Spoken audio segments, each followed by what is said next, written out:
Hello, and welcome to Conversations from the World of Allergy, a podcast produced by the American Academy of Allergy, Asthma, and Immunology. I'm your host, Rebecca Sapp. I am a board-certified allergist and immunologist and a fellowship director who always enjoys learning more about the exciting field of allergy immunology. Our podcast series will use interviews with thought leaders from the world of allergy and immunology to keep you up to date on new developments and review core topics. Today, we'll be discussing penicillin allergy on Conversations from the World of Allergy. It's well known that penicillin allergy is the most common medication allergy listed, and that most people with a penicillin allergy in the record are not actually allergic. And we know that having a penicillin allergy listed leads to harm. The patient doesn't get the best antibiotic treatment or prophylaxis, which leads to more complications, including increased surgical site infections and more cases of C. diff and MRSA due to broader spectrum antibiotics that must be given. Knowing what would be needed to evaluate all the patients with listed penicillin allergies, there's no way that allergists alone can accomplish this.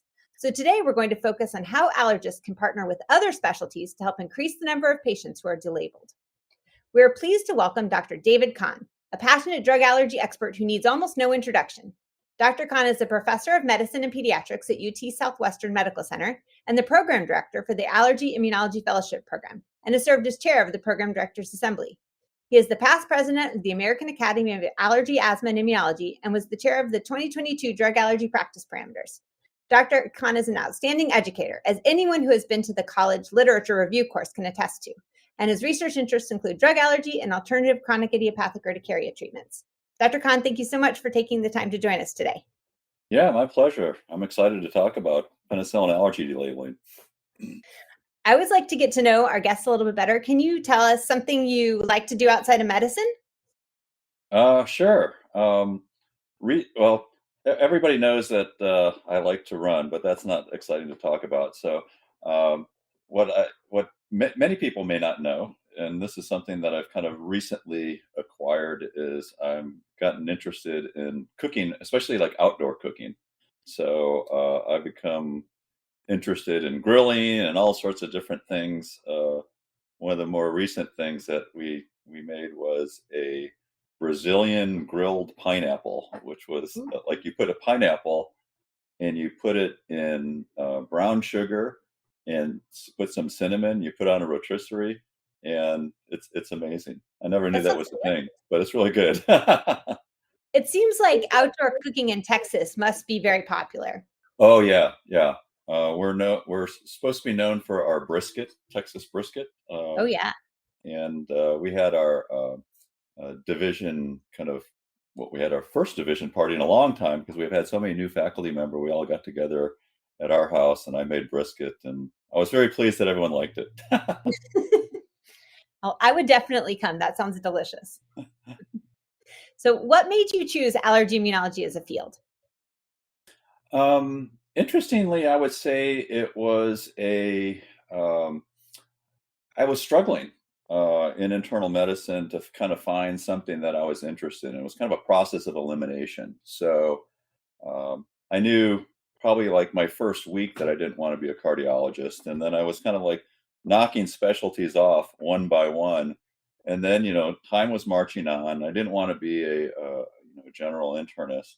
And then I was like, well, I really haven't found something that I really like. And then I remember back in fourth year medical school, one of my senior residents was going into allergy, and we made fun of her because like, oh, that's not a real specialty. But I didn't know anything about it. So I ended up doing a rotation with a community allergist because at my where I did my residency, we didn't have an allergy program. Did it with this community allergist, and day two, I was like, this is it for me. I definitely have no regrets, but it's one of those things that for places that don't have exposure, many people don't find out about our specialty. And that's another thing that I've been interested in, is trying to raise awareness of what an awesome specialty we have. And of course, I think now we're seeing a little bit more uptake in interest in the specialty, which is great. So the word is starting to spread, and we're having our 28th year of our Texas allergy program, where we invite residents throughout the state to come and learn about allergy. That's coming up in 2 weeks. So that's been a long-standing program. We're excited to continue that. That's awesome. How does it work? Did they come for the day and there's like talks or there's discussions? Yeah, we used to have it all day, and when I took over from Bill Shear was the person who came up with this idea and did it for oh gosh, probably 10, 12 years, and then I took it over, and I was like, we're bringing these residents into it's on a we could do it in a hotel. It's right on the lake and it's a beautiful place. And then they'd be there all day and then they'd have to go back. It's like, well, they're not really having a chance to enjoy the surroundings. So we made it a half day session. And instead of having the traditional 45-minute lectures, we switched to 15-minute lectures. So, imagine talking about asthma in 15 minutes. And it really makes the faculty really focus like, okay, what I just the nuts and bolts. So we have these very fast-paced things, and we open up for questions afterwards. And the feedback has been fantastic. So it's a half-day session, and then for those who are interested in allergy, we have a luncheon to sit around with the different program directors, and then they get to spend the rest of the day kind of enjoying the lake and Austin and et cetera. Oh, that's beautiful. That sounds wonderful. I recently had to give a talk on allergic rhinitis and immunotherapy to the residents here. And it was such a beautiful day that we went out into the courtyard and sat outside with the like pollen blowing around. It was fantastic. And everyone's like, that Nice. was the best lecture. I think it was just outside. Yeah, exactly, exactly. Well, going into penicillin allergy, can you tell us why penicillin allergy delabeling is so important? Yeah, so I think as you alluded in your intro, we've learned a lot about penicillin allergy and really the harms because, not that long ago, maybe a little bit more than 10 years ago, when someone would come in with a penicillin allergy into our clinics, we wouldn't care. We'd say, oh, well, that's interesting. There's plenty of other antibiotics. And we would only really address penicillin allergy when there was really a need. Someone really needed a penicillin, and then we'd address it. And otherwise, we more or less ignored it. And even if you look back at the 2010 practice parameters, there was even a little bit of controversy in terms of should you really even be doing testing before need or not. That was controversial at that time. But then a series of articles started to emerge showing that this allergy label has significant morbidity associated with it.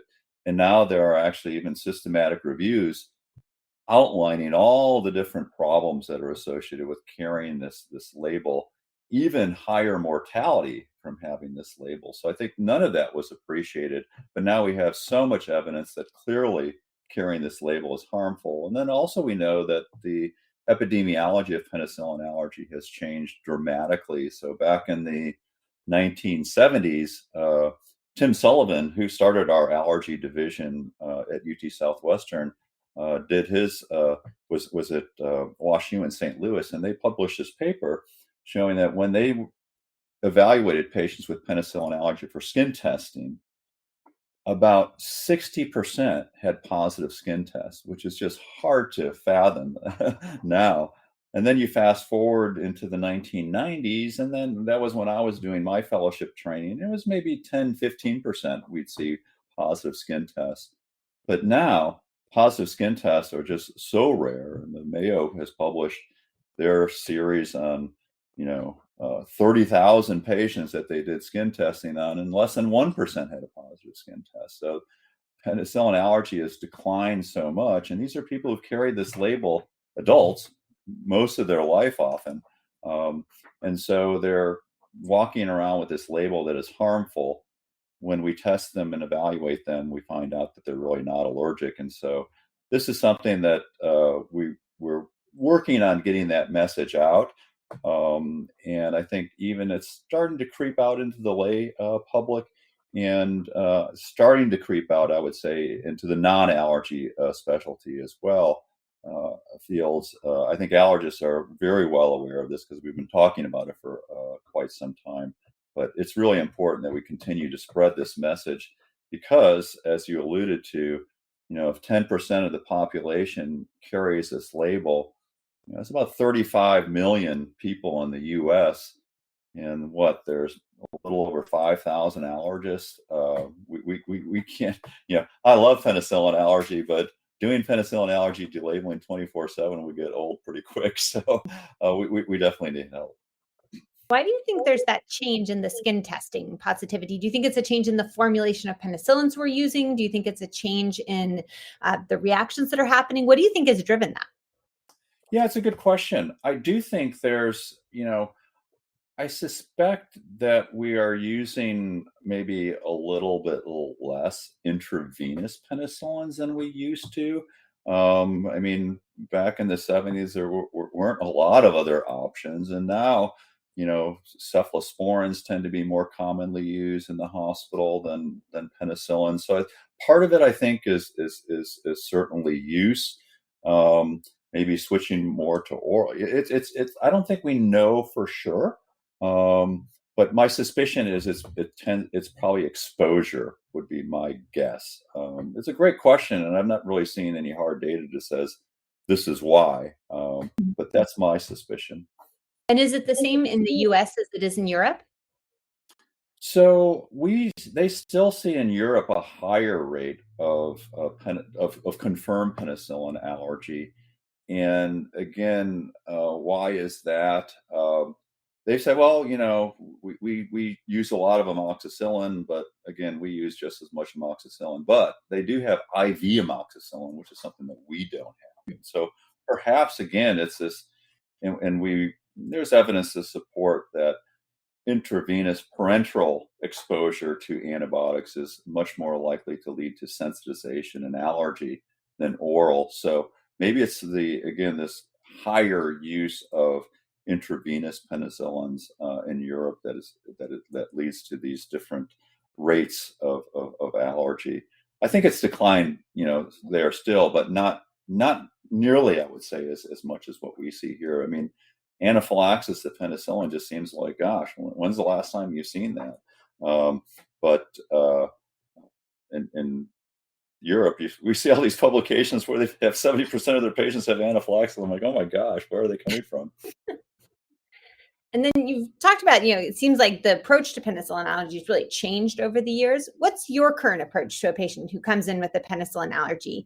Who are you going to skin test, and who would you say, not concerned, let's challenge you directly? Yeah, so this concept of doing testing without penicillin skin testing is a relatively new thing as well. And this all started, I think the credit is really with Moshe Ben-Shoshen, who in Canada he's a pediatrician, and their clinic. When I talked to Moshe, he was like, "Yeah, this is what was going on."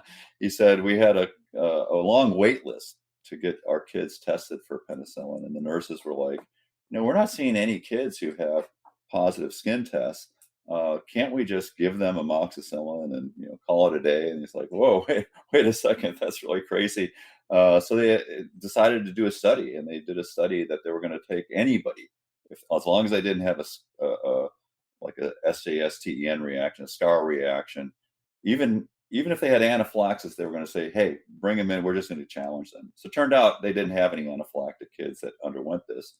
But they just did what we now refer to as direct amoxicillin challenge without preceding skin testing, and 94% of the kids passed. And so and this was 800 kids. So large study. Subsequently, they've done other even larger, same identical things. And he said it was really hard to get this published because this was very heretical. But now, again, systematic reviews, meta-analysis showing the safety of this in children, especially. And that really informed when we were developing the practice parameters to say we actually made a recommendation against doing skin testing for children. For adults, we didn't have as robust of a literature. I think if we were to rewrite or update the parameters today, we may actually have enough evidence to say it's a recommendation. There's still a little bit of lagging evidence with adults versus kids, but I think most of us now are also using a very similar thing where we're tending to challenge what we call low risk individuals instead of doing the skin testing. And it just makes life a lot easier. And then, so the biggest challenge is like, well, how do you define low risk? For the kids, it's pretty easy. It's just basically as long as they didn't have anaphylaxis, as long as they didn't have a scar reaction, go ahead and do a challenge. So that's like almost every child can get evaluated through an oral challenge. With adults, there have been validated tools that have been looked at and studied. The most famous of which is called the Pen Fast. The Pen stands for have a penicillin allergy. F is for, has it been 5 years since your reaction? A is allergy or angioedema. S is a scar reaction, and T is, have you had treatment for this reaction? Then you get different points, and the lower the score, the more likely you are to pass a penicillin allergy testing. Again, there have been systematic reviews, meta-analysis looking at direct challenges in adults. And it turns out the rate of reactions is even a little bit lower than it is with kids. And if you look how many use Pen Fast, maybe it was like 11% ended up using Pen Fast. So it just shows that you don't have to use that validated tool necessarily. So the key things probably are timing, like how long has it been? And so in the parameters, we said remote, and we never defined remote because we didn't know precisely, is 5 years long enough? Is 10 years long enough? And, it's unclear, but the longer it's been, clearly, the better off you are. And then, is it just a cutaneous only reaction? And really, it doesn't matter whether the patient says whether it's hives or not. And actually, as we all know, patients don't have a very big vocabulary for describing rashes, and neither do most physicians either. So they know there's rashes and they know there are hives, but they don't know which is which. So they call them the same thing. So you don't know what is what. And most of this is long times ago. So, who knows? So if it's just a skin rash, and it's been, more than 5-10 years ago, these are the type of patients we say, they're low risk, and we can go ahead and do a challenge on them. Some people also look at the other comorbidities in the patient, but honestly, that doesn't even appear to be as important either. There was an interesting paper from the group at Vanderbilt that looked at they came up with their own low risk score, and they said, let's look at this in our outpatients, and it performed well in their outpatients. And then they said, let's do this in the intensive care unit. Clearly, these are not well patients, right? These are the most at-risk patients that you can imagine. And none of them had reactions to their direct challenges doing this risk stratification. So, I think you can use these tools even in more at-risk patients for the delabeling. So, when do we do skin testing? If it's been recent, and we say probably within 5 years, is not unreasonable. If it sounds like it's really anaphylactic, then that would be a patient that you'd do skin testing. But that's really the minority of patients. So we really don't end up doing skin testing nearly as much as we used to before, because pretty much everybody used to do skin testing. Interestingly, you know, I'll digress a little bit, but there was a period of time where we didn't have the major determinant for penicillin. And so interestingly, Becky Grushala, who was our division chief, and she was interested in drug allergy, she actually made the minor determinant in her lab. But then she stopped making it for a variety of reasons. So we didn't have major, we didn't have minor, and what to do for penicillin testing. We just did amoxicillin challenges in all these patients, and we didn't see any higher rate of reactions at all. And then when the major determinant came back, we started doing skin testing again. It was like we were kind of like going back, but we were like, oh, okay, well, whatever. We need to stick with what the guidelines say, right? So it was interesting, but probably we should have followed that up and said, hey, maybe we should just start doing this more. I think we all know, as allergists that we're moving towards these direct challenges, but sometimes it's hard to convince patients of that they say, no, you don't understand. It was a terrible reaction. Do you have a way of really selling this to patients to help them understand, no, this is really a safe thing to do? Yeah, you're right. I think there are patients who are very worried about going directly to a challenge. And so, yeah, I think we talk about, boy, we've been doing this a long time. Others have been doing it a long time. And we really do have a lot of evidence to say this is very safe. And I tell people, I've just not seen anyone have a severe reaction with the history that you're giving me. But there are still some patients that say, I don't care what you say. I'm very nervous. And then it's okay. Let's do the skin testing first. So I would say that's not an uncommon scenario where someone is so frightful that they're not going to do it. Well, let's find a way that we can delabel them. And if it means doing some skin testing to assuage their fears, that's perfectly fine. So there are the occasional patients will do penicillin skin testing, and then that helps them. They say, oh, they're looking at their skin and say, oh, I don't see anything there. And that gives them a little bit more confidence. We talk about like the amount that we're giving this little baby dose, and if you're going to have a reaction, it will be very mild. But there are some patients who just really dig in and say, no, I need something more. And I think that's where skin testing can be helpful. But most of the time, you can talk to people, do a little hand holding, and move on. We do see a fair amount of what we call it's not quite nocebo reactions, but it's subjective symptoms when we're doing these amoxicillin challenges because they're very scared and very frightful. So I would say the most common thing we see is people start to itch, and they're like, they start scratching, and it's like, well, we're not seeing anything. Let's just let you be for a while. We never give them anything, and then usually that calms down. And then we give them the rest of the dose. But I'd say that's one of the more common things in people who are especially anxious about this procedure. Um, Rarely we have to resort to placebo challenges for these, but sometimes we need to do that too. I wanted to talk a little bit about special populations. So, starting with a patient who comes in who's pregnant, who's had a penicillin allergy, why should they be evaluated and how should they be evaluated? Yeah, so pregnancy is important to evaluate because these patients can get group B strep infections, which leads to all sorts of different issues for the baby. And penicillin is the drug of choice for this. And otherwise, they have to do a variety of different things to try and figure out, how do we manage this infection? And it leads to we now know it leads to actually poor outcomes in women who carry this label. And again, that's at least 10% of women.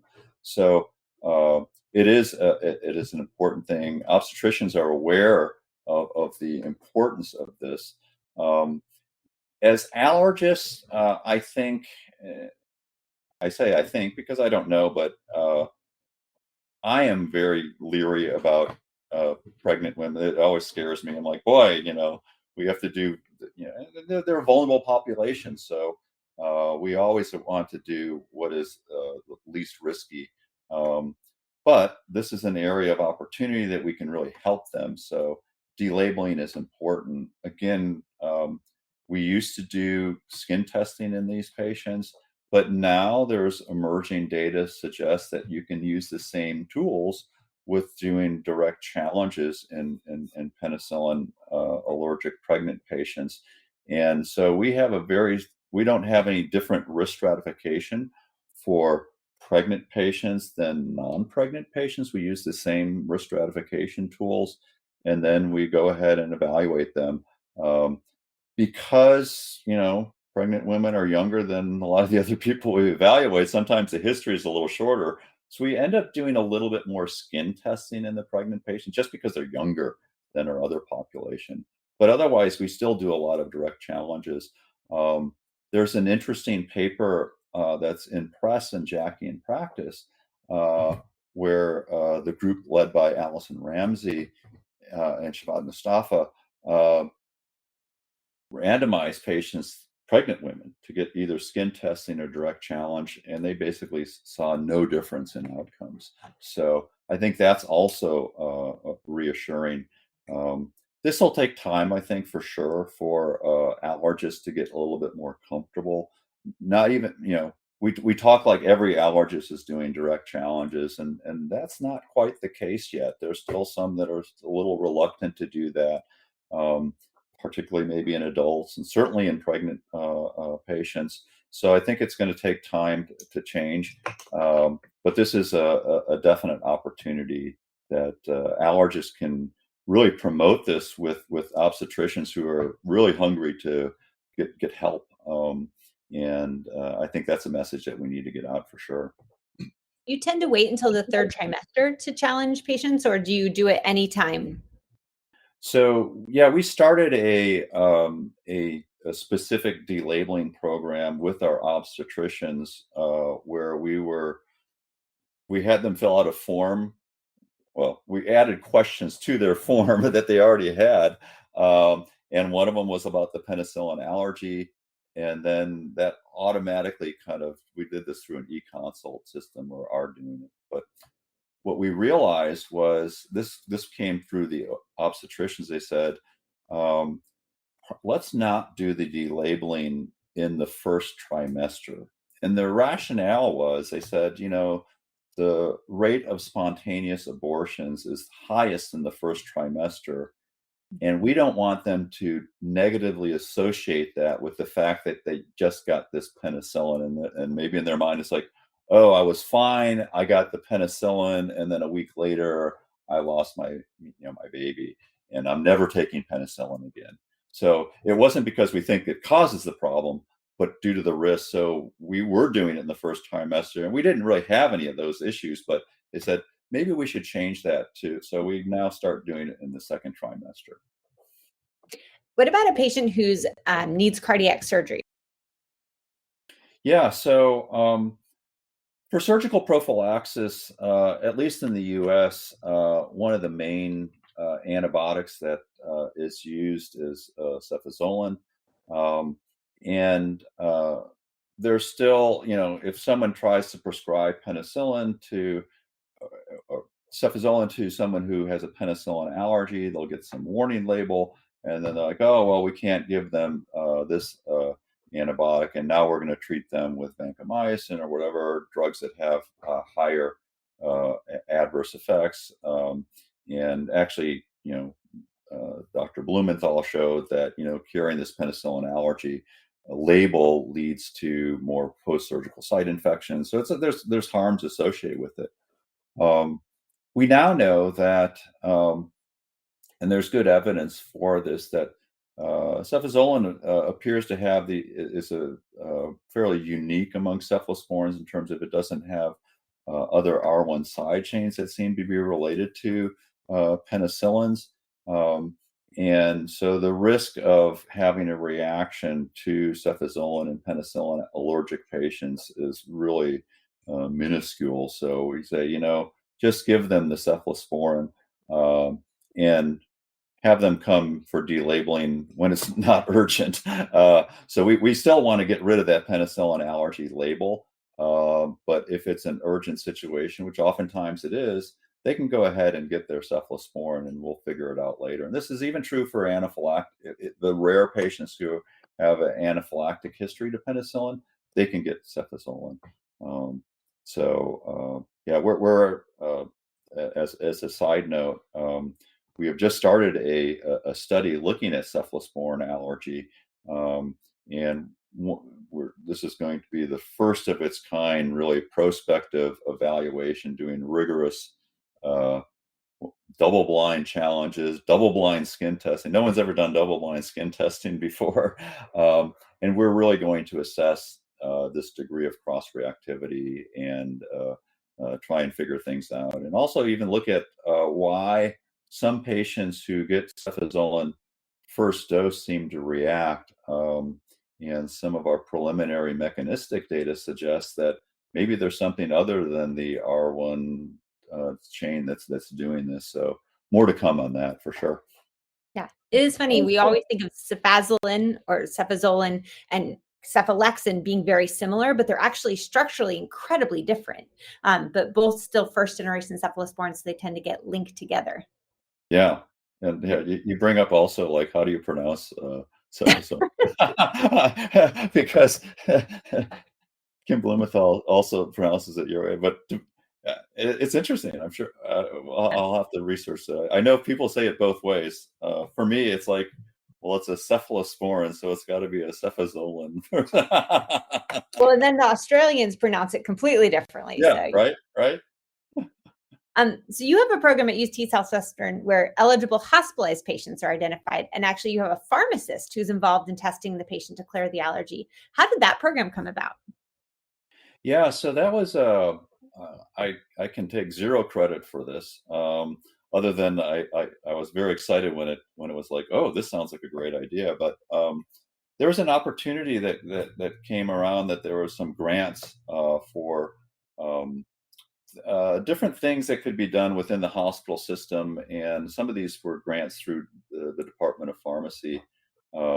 So my colleague in the Department of Pharmacy at the time, Kristen Alvarez, was like, "Oh, well, I've heard about penicillin allergy, and wouldn't it be interesting if we could use pharmacists to do testing in the hospital?" I'm like, "That is a fantastic idea." So we got this grant, and we were able to recruit a brand new pharmacy student who just graduated, really sharp guy. And he spent time with us in our allergy clinics, learned about allergy, learned about drug allergy, learned how to do penicillin skin testing. And then we developed protocols for him how to do this in the inpatient setting. And then we kind of turned him loose. And early on, we were actually screening patients to try and identify those that would be most likely to benefit from this. So they were already on antibiotics.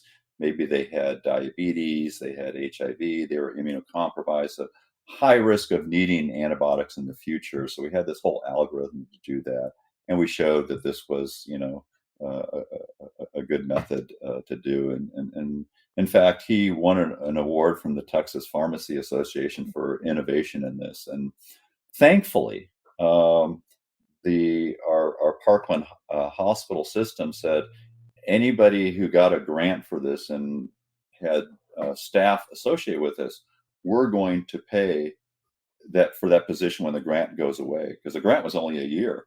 And Yeah. so they have continued to support this position, and it has been phenomenal. So we've had a number of different pharmacists that have done this, and it's a really great resource, particularly for these patients. This is a county hospital, and many times the touch point is when they're in the hospital. It's very difficult for you maybe even to see them as an outpatient.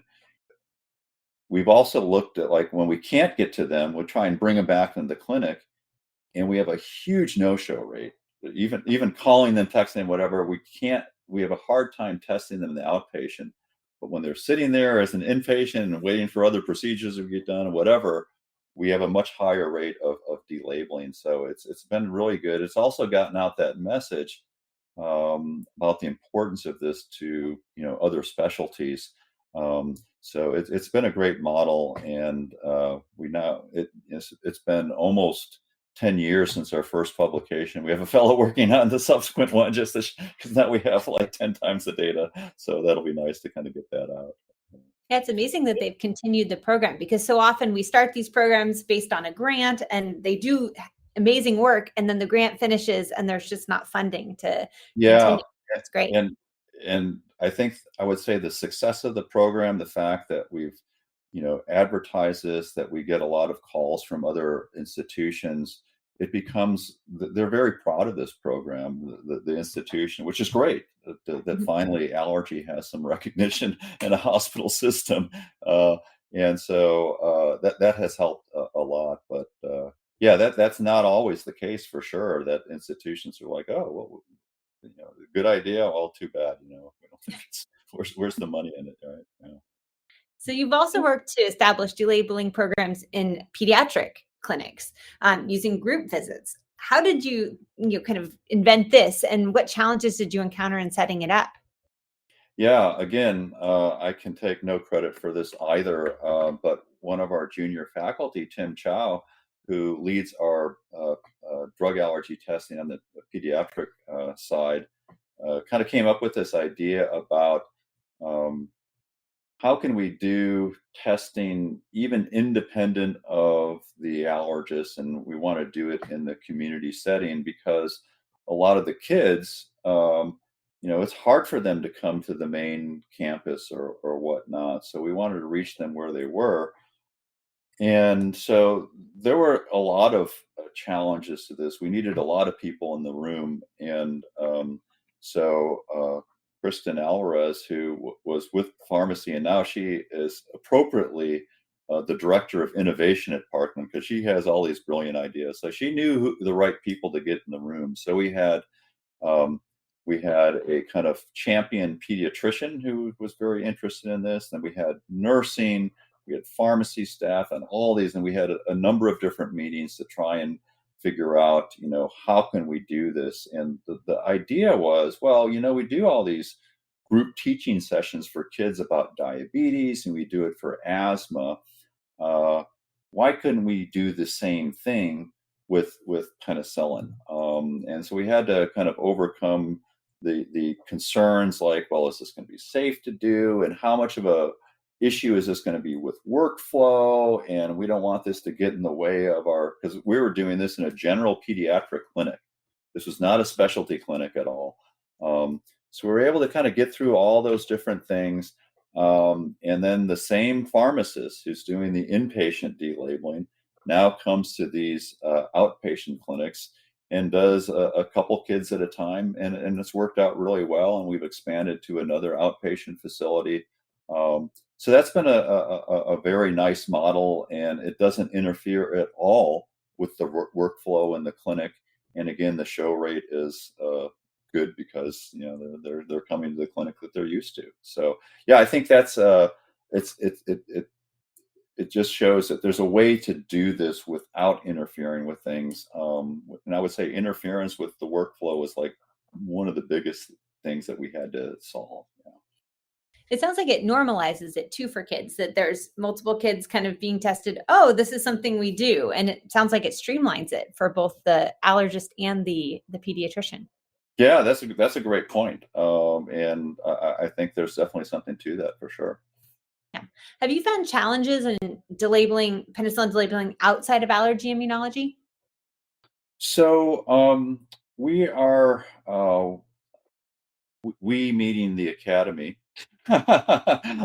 are really working on that exact thing because as we mentioned, there's not enough allergists to deal with this.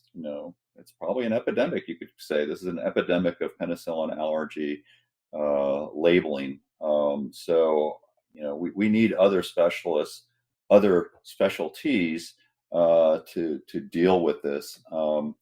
And so a few years back, there was some opportunities from the Council of Medical Subspecialties that they had grants to do different things. And so the Academy applied for a grant to do exactly this. And this was going to be like an educational type thing. And initially we thought we were going to do like webinars, and then we kind of pivoted to developing videos.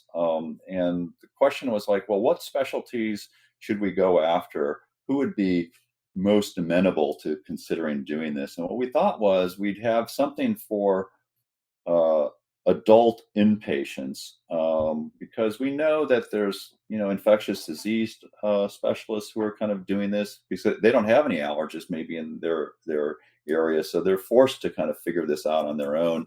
We thought that might be a good place to start.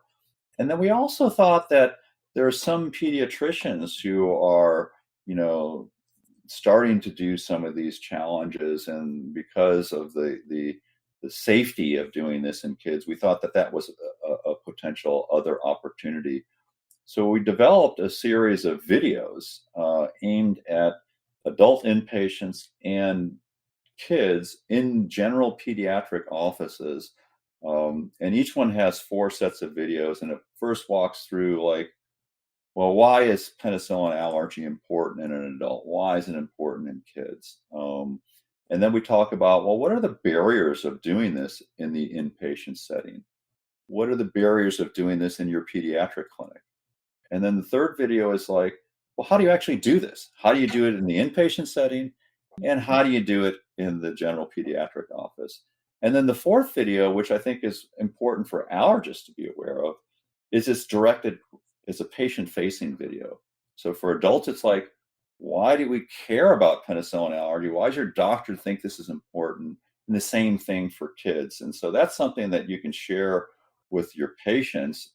They're both like 3-4 minute videos that they can watch, and it kind of walks through all the things that we talk about. And I like the one that we did with the kids, because we had a bunch of cute kids in there and they looked really great. Yeah, so and so those videos are available. And in addition to the videos, we also have some printed documents that say, how do you bill for this? Here's some sample consent forms and a variety of other things that really hopefully address all of the questions that one would have to operationalize this. So those are available widely. If you just Google penicillin allergy videos, it takes you right to that web page. And it's not behind a firewall or anything like that. So anybody can access this. And the challenge now is, how do we get this word out to everybody? So we, again, members of the Academy, have presented to the American Academy of Pediatrics. We've actually had some exhibits at the OB conferences. We've partnered, and actually one of the people on our work group was an infectious disease specialist. So we've worked with IDSA on this. But again, I think most people still don't know about this. So as allergists, I think this is something else that we can, when we're talking to other internists or infectious disease doctors or pediatricians, we can say, hey, there are these resources here for you to help you do this. And the feedback that we've gotten has been very positive. Said, yeah, we've started doing this, and it's been really helpful. The biggest thing, I think, the biggest obstacle certainly is fear. I would say more so than even the logistics. It's everyone thinks like, well, I'm going to be anaphylaxing people left and right. I think as allergists, we know that that is just such a rare thing. When we choose patients appropriately, anaphylaxis to a penicillin challenge is just, we've never seen it. You never say never, but it's such a rare event. So I think overcoming that is the first thing. And then the second thing is, how do you make this work wherever they're at? And there are definitely ways of doing that, but overcoming fear, I think, is the biggest thing. And then we can figure out the logistics second. And we can link to all these fantastic resources in the show notes so people have access to them. And Terrific. The videos are great. So I definitely would recommend people check them out. How do we continue to build relationships outside of our specialty where this can be done? Because as you said, there's no way our small allergy community can do all this delabeling. And you've done a great job of building these relationships. Do you have recommendations for how people would, start to put together these relationships with pediatrics, with, inpatient, to get it started? Yeah, I think this is something that, any allergist, we all send out, letters to people after we've evaluated patients, and this is what we think about. and that's maybe an opportunity that you can even add something they were referred for some challenge or whatever, or say, hey, did you know that these kind of resources are available? If you're talking to different groups, giving lectures to whomever, pediatricians, internists, etc., put in a little plug for this, because again, what we're trying to stress is the idea that we're proactively going after all these labels. There doesn't have to be a reason that they need these antibiotics. We want to hit it beforehand. So you can throw it into, you're talking about, I'm giving a lecture on asthma. You can put this in there too. It's a little non sequitur, but it's certainly possible. Well, But asthma patients have higher rates in pneumonia, and yeah, there beta you go. lactams are excellent medications for pneumonia. So therefore, we want to make sure we delabel all of our asthma patients as well. See, you've already got it. I love it. You sold me. Yeah, so I think it's just that we just really need to do anything we can when we're in front of these audiences, to discuss this. And the academy is trying to do outreach, but again, we're a small specialty, and we need boots on the ground to help spread the word as much as possible. And I think they are interested. They just not kind of, change is hard, right? And change takes time. So this isn't going to happen overnight, but I think we will see this happening. And then the idea is, like, we're not trying to take business, so to speak, away from allergists, because there are still a number of patients who require our expertise in terms of evaluating them. And that's what so instead of being backlogged by all these patients that could be handled elsewhere, let's be able to streamline in the ones that they require our expertise to evaluate, because there's more than enough patients out there to go around, that's for sure. There's also a lot of other medication allergies that we need to explore. So. Absolutely. Absolutely. Well, I think that's a great place to end. So thank you so much for talking with us today, and for helping us to work with other specialties to get rid of penicillin allergy. Hopefully in 10 years, we'll have even more to say about penicillin and other medication allergies. Thank you so much. It's been great. We hope you enjoyed listening to today's episode. As a reminder, this podcast is not intended to provide any individual medical advice to our listeners. We do hope that our conversations provide evidence-based information. Any questions pertaining to one's own health should always be discussed with their personal physician. The Find an Allergist search engine on the Academy website is a useful tool to locate a listing of board-certified allergists in your area. Use of this audio program is subject to the American Academy of Allergy, Asthma, and Immunology Terms of Use Agreement, which you can find at their website. Please visit quadai.org for show notes and all the pertinent links from today's conversations, including these wonderful videos that you can share with your colleagues. If you like the show, please take a moment to rate and subscribe through wherever you download your podcasts. Thank you again for listening.